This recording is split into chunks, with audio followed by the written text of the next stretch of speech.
स्वागत है आप सभी का इस नए लेक्चर में। तो इस लेक्चर में अब हम केस नंबर 5 देखेंगे। 3 span 1 and fixed and 1 and overhang. तो इस टाइप के केस नंबर 5 है हमारा। 3 स्पैन का बीम होगा हमारा कंटिन्यूस बीम, उसमें से 1 एंड जो भी है वो फिक्स रहेगा एंड 1 एंड क्या रहेगा, ओवरहैंग रहेगा। तो इस टाइप का प्रॉब्लम किस प्रकार से सॉल्व करते हैं ये हम इस लेक्चर में देखेंगे। तो एग्जाम्पल नंबर 16 लिया है मैंने बुक, अगर आपके पास बुक अवेलेबल है तो आप देख सकते हो बुक ओपन करके। तो चलो एग्जाम्पल पूरा का पूरा एग्जाम्पल ये सॉल्व करेंगे हम इस लेक्चर में। A beam ABCD is fixed at A and simply supported at B and C। देखो बीम दिया है और वो फिक्स है at point A, B and C respectively. देखो फिक्स्ड है कहाँ पे का, फिक्स्ड एट ए, तो ये कि यहाँ पर फिक्स है तो यहाँ पर फिक्स है and simply supported at B and C. देखो and simply supported at B and C दिया है, समझ में आ गया।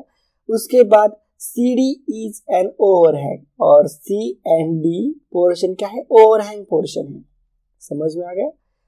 A B is equal to B C is equal to 6 metre दिया है and C D is equal to 2 metre दिया है। तो देखो ए बी 6 मीटर दिया है, बी सी 6 मीटर दिया है और सी एंड डी 2 मीटर दिया है। Beam carries a UDL of 20 kilonewton पर मीटर ऑन ए बी। तो ए बी स्पैन के ऊपर क्या है, यूडीएल है 20 किलोन्यूटन पर मीटर का। तो देखो यहाँ पर ए टू बी के ऊपर क्या है, यूडीएल है, यूनिफॉर्मली डिस्ट्रीब्यूटेड लोड है 20 किलोन्यूटन पर मीटर का, समझ में आ गया यहाँ तक। On A B A central point load of 40 kilonewton on BC और BC पोर्शन के में क्या है, सेंट्रली पॉइंट लोड है 40 किलोन्यूटन का। तो सेंट्रली यानी कि इधर से 3 मीटर पर और इधर से 3 मीटर पर, तो ये देखो ये 40 किलोन्यूटन का एक लोड है on BC and a point load of 30 kilonewton at D। तो D पॉइंट पर यानी कि ओवरहैंग पोर्शन पर एट द एंड पॉइंट पे क्या है, 30 किलोन्यूटन का लोड है। तो देखो यहाँ पर 30 किलोन्यूटन का लोड है डी पॉइंट डी पर। Find the support movements and reactions using Clapeyron's theorems of 3 movements. तो हमें क्या करना है, सपोर्ट मूवमेंट्स डिटरमाइन करने हैं और रिएक्शंस कैलकुलेट करने हैं। कंस्ट्रक्ट SFD, यहाँ पर SFD and BMD for the B. तो हमें SFD भी ड्रॉ करनी है और बेंडिंग मोमेंट डायग्राम भी हमें यहाँ पर ड्रॉ करनी है। तो समझ में आ गया। तो इसी ये रहा हमारा क्वेश्चंस, और क्वेश्चन को रीड आउट करके डायग्राम ड्रॉ करना आना चाहिए। और जहाँ पर आप आंसर शीट में डायग्राम ड्रॉ करते हो उसके नीचे का जो पूरा का पूरा पेज छोड़ देने का, ताकि हम बाद में यहीं पर हम bending moment diagram and shear force diagram हम यहाँ पर ड्रॉ कर सके। तो चलो सबसे फर्स्ट हम सॉल्यूशन लिखते हैं। सॉल्यूशन में given data a continuous beam as shown in the figure दी, ऐसा भी आप बोल सकते हो। क्वेश्चन पेपर में भी स्पैन लिखना है तो आप लिख सकते हो A B is equal to L1 is equal to 6 metre, L2 is equal to 6 metre BC का और L3 CD is equal to 3 metre. उसके बाद टू फाइंड हमें फाइंड आउट क्या क्या करना है, support movements and reactions find out करनी है एंड ड्रॉ क्या करना है, SFD एंड BMD डायग्राम्स हमें ड्रॉ करनी है। Shear force and bending moment diagrams हमें ड्रॉ करनी है। तो ये हो चुका गिवन डाटा, और क्या क्या फाइंड आउट करना है वो ये डायग्राम निकाली। इसके नीचे का जो पूरा का पूरा पेज होता है आंसर शीट का वो छोड़ देने का, और आंसर शीट में नए पेज के ऊपर सबसे स्टार्टिंग में ही डायग्राम ड्रॉ करना और उसी का नीचे का पेज पूरा का पूरा छोड़ देना, ताकि हम बाद में यहीं पर share force and bending moment diagram निकाल सके। तो चलो स्टेप्स 1 को हम कल शुरू करते हैं। तो स्टेप्स 1 है assume the span A B and B C as a simply supported and mu diagram. तो म्यू डायग्राम हम ड्रॉ करेंगे। तो इसको हम क्या करेंगे, सिंपली सपोर्टेड एज्यूम करेंगे, समझ में आ गया। तो यूडीएल का म्यू डायग्राम यानी कि फ्री बेंडिंग मोमेंट क्या होती है, bending moment at mid span of A B. तो यूडीएल है तो इसका फॉर्मूला होता है WL²/8। W कितना है 20 है, इंटू L कितना है 6 मीटर का है, डिवाइडेड बाई 8, तो ये आता है 90 किलोन्यूटन मीटर। ये हो चुका यूडीएल का। और अब क्या है, पॉइंट लोड है B एंड C के बीच में। तो देखो bending moment at mid span of BC point load है, इसलिए फॉर्मूला क्या है, WL/4। W कितना है, 40 किलो न्यूटन का लोड है, इंटू L2 कितना है, 6 मीटर है, डिवाइडेड बाय 4। तो इसका आंसर आता है 60 किलो न्यूटन मीटर। तो देखो, and since the span CD is overhang there is no free bending movement between C and D। तो C एंड D के बीच में कोई भी फ्री बेंडिंग मूवमेंट नहीं है, समझ में, क्योंकि वो ओवरहैंग सपोर्ट है। तो यहाँ पर फ्री बेंडिंग मूवमेंट हमने निकाली है। अब आप पूछोगे कि ये फॉर्मूले कहाँ से आए, WL/8 WL/4। तो ये फॉर्मूले भी हमने ऑलरेडी डिस्कस की है। तो इसके लिए आपको सभी lecture step by step attend करने पड़ेंगे, सभी लेक्चर्स आपको अटेंड करने पड़ेंगे, तभी आपको ये समझ में आ जाएगा। तो इस प्रकार से हम फ्री बेंडिंग मूवमेंट डायग्राम निकालते हैं। ये फ्री बेंडिंग मूवमेंट डायग्राम कहाँ पे ड्रॉ करने का, देखो ये जो हमने फर्स्टली जो डायग्राम ड्रॉ की है उसी के नीचे ये म्यू डायग्राम ड्रॉ कर देने का। समझ में आ गया, इस प्रकार से सेम ए के नीचे ये 0 आना चाहिए, मिड स्पैन में मैक्सिमम होता है तो मिड स्पैन में ही ये बराबर मैक्सिमम होना चाहिए, फिर बी को 0, फिर ये 40 किलो न्यूटन के नीचे ही मैक्सिमम होता है तो 60 किलो न्यूटन यहाँ पर ही आना चाहिए, और सी पर 0, और सी एंड डी में कोई भी फ्री बेंडिंग मूवमेंट नहीं होती। यहाँ तक समझ में आ गया। तो यहाँ तक स्टेप नंबर 1 कंप्लीट हो चुकी है। तो इस डायग्राम सिर्फ आपको समझने के लिए यहाँ पर ड्रॉ की थी, तो अब इसे मैं डिलीट कर देता हूँ। उसके बाद अब हम स्टेप नंबर 2 कैलकुलेट करेंगे। तो स्टेप नंबर 2 में हम क्या करते हैं, since the end A is fixed assume an imaginary span A naught to the left of A. तो देखो, हम इमेजिनरी स्पैन हमने एज्यूम किया है। अब ये इमेजिनरी स्पैन हमने क्यों एज्यूम किया, मैं आपको एक्सप्लेन करता हूँ। देखो, ये हमारा कितना स्पैन का है, बीम है, ये एक स्पैन है, ये दूसरा, और ये 3rd नंबर का स्पैन है। और हमें यहाँ पर बेंडिंग मोमेंट किस किस का निकालना है, हमें मूवमेंट एट ए भी निकालना है, मूवमेंट एट बी भी निकालना है, और मूवमेंट एट सी भी हमें ड्रॉ करना है। क्यों, अगर आप पूछोगे कि आप यहाँ पर सी पर 0 आएगा, तो सी पर 0 नहीं होता, क्योंकि ये ओवरहैंग सपोर्ट है, इसलिए सी पर भी मूवमेंट आती है, और जो है ये फिक्स्ड सपोर्ट है, तो इसलिए यहाँ पर ए पर भी मूवमेंट आती है। समझ में आया। तो हमें मूवमेंट कितनी निकालनी है, ये वाला 1, 2 और 3 मूवमेंट्स निकालनी है। तो हमें स्पैन की कितनी जरूरत पड़ती है, 4 स्पैन की हमें जरूरत पड़ती है। और यहाँ पर स्पैन कितना अवेलेबल है, ये वाला 1 स्पैन, ये वाला 2nd स्पैन, और ये वाला 3rd स्पैन है, और 1 स्पैन की हमें जरूरत पड़ती है। तो इसलिए हम फिक्स्ड एंड जो होता है उसके पीछे हम एक इमेजिनरी स्पैन हम एज्यूम करते हैं, ताकि हम बेंडिंग मोमेंट निकाल सके। क्योंकि 3 अननोन है तो 4 हमें स्पैन चाहिए, इसीलिए हम इमेजिनरी स्पैन हम एज्यूम करते हैं। समझ में आ गया। इमेजिनरी स्पैन का m0 support movement at A not 0, यानी कि उसका बेंडिंग मूवमेंट भी 0 होता है।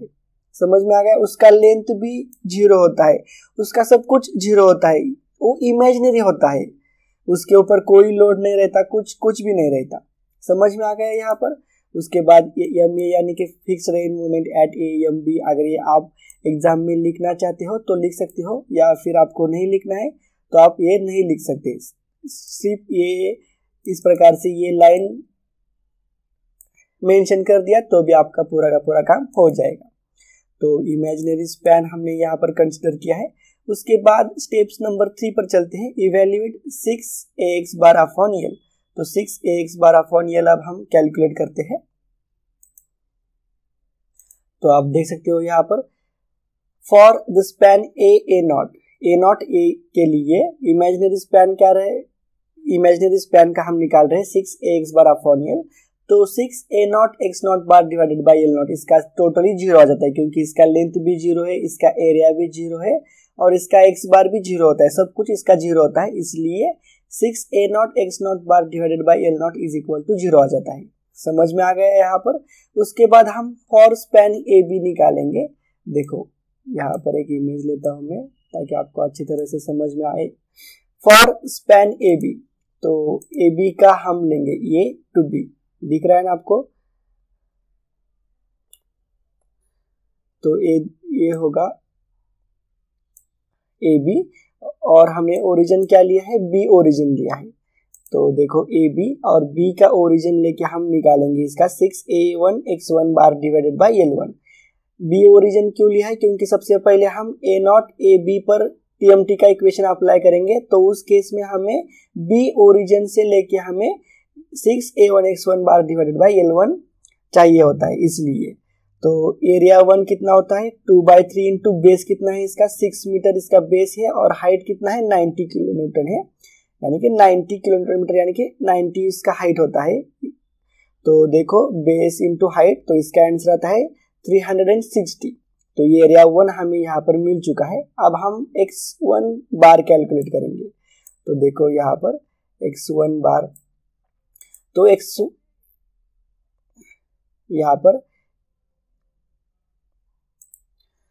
यहाँ पर आप देख सकते हो x1 डिस्टेंस क्या होता है, x1 डिस्टेंस cg होता है। x मतलब क्या होता है, इसका cg होता है। तो यहाँ से फ्रॉम b से हम कैलकुलेट कर रहे हैं, तो इसका cg यहाँ पर सेंटर में होता है, यानी कि L/2 डिस्टेंस पर होता है। तो L/2 is equal to 6/2। Total कितना है 6 है, यहाँ से यहाँ तक 6 मीटर है, तो 6/2 इज इक्वल टू कितना आता है 3 मीटर। तो फ्रॉम b से इसका cg कितना है 3 मीटर पर है। तो ये हो चुका है x। तो अब हम वह फॉर्मूले में पुटअप करते हैं 6a1x1 bar divided by L1। तो 6 एज इट इज, यहाँ पर एरिया 1 कितना आया है 360 आया था, x1 बार कितना है यहाँ पर 3 आया है, डिवाइडेड बाई L1 कितना है 6 मीटर है, तो यहाँ पर 6। तो इसका आंसर आता है 1080। समझ में आ गया, ये 6a1x1 bar divided by L1 हमें यहाँ पर मिल चुका है। अब हम सेकेंड कैलकुलेट करते हैं। देखो यहाँ पर for the span B A, origin अब ए लेके हम निकालेंगे। तो देखो ये सिमेट्रिकल फिगर है, इसका एरिया भी सेम उतना ही आएगा 360। x2 बार यानी कि यहाँ पर x1 है, यहाँ पर x1 बार अब हम कहाँ से लेंगे, ए से लेंगे। ओरिजिन ए यहाँ पर मेंशन किया है, ओरिजिन ए। तो यहाँ से भी इसका L/2 ही होता है, L/2। तो 6/2 इज इक्वल टू 3। तो इसका भी 6a1x1 bar divided by L1 same ही आएगा, क्योंकि ये सिमेट्रिकली फिगर है। समझ में आ गया आपको, या फिर आप यहीं पर भी मेंशन कर सकते हो, सिमेट्रिकल फिगर होगी तो एक ही बार आप यहाँ पर from origin A and from origin B ऐसा एट ए टाइम आप निकाल सकते हो। ऐसा अलग अलग से 2 बार लिखने की कोई जरूरत नहीं है। समझ में आ गया।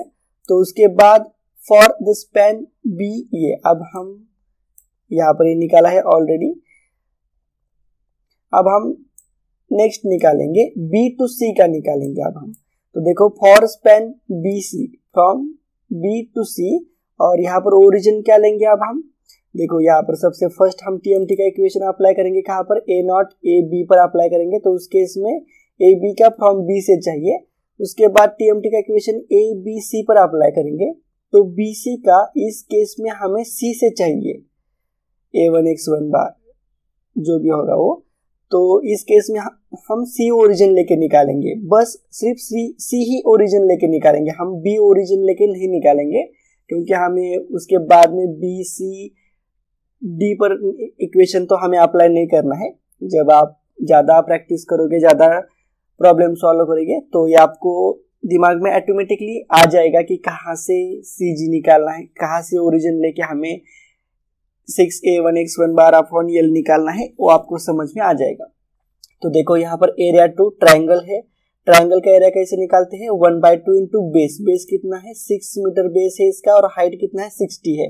तो यहाँ पर 1/2 इंटू 6 इंटू 60, तो इसका एरिया आता है 180। और उसके बाद ये x2 कितना है L/2 is equal to 6/2 is equal to 3। तो ये x2 भी इसका CG भी कहाँ पर होता है, सेंटर में होता है। तो 6/2 इज इक्वल टू 3, और उसमें अब ये वैल्यू हम इसमें पुटअप करेंगे 6a2x2 bar divided by L2। तो इस फॉर्मूले में हम ये वैल्यू पुटअप करने के बाद हमारा आंसर आता है 540। तो यहाँ पर स्टेप नंबर जो भी है 3, वो evaluate 6ax bar upon L यहाँ पर कंप्लीट हो चुकी है। अगर समझ में नहीं आ गया तो आप लेक्चर को रिवाइज करके भी देख सकते हो इस वीडियो को। तो अब हम स्टेप नंबर 4 कैलकुलेट करेंगे। तो स्टेप नंबर 4 हम आगे की वीडियो में डिस्कस करेंगे।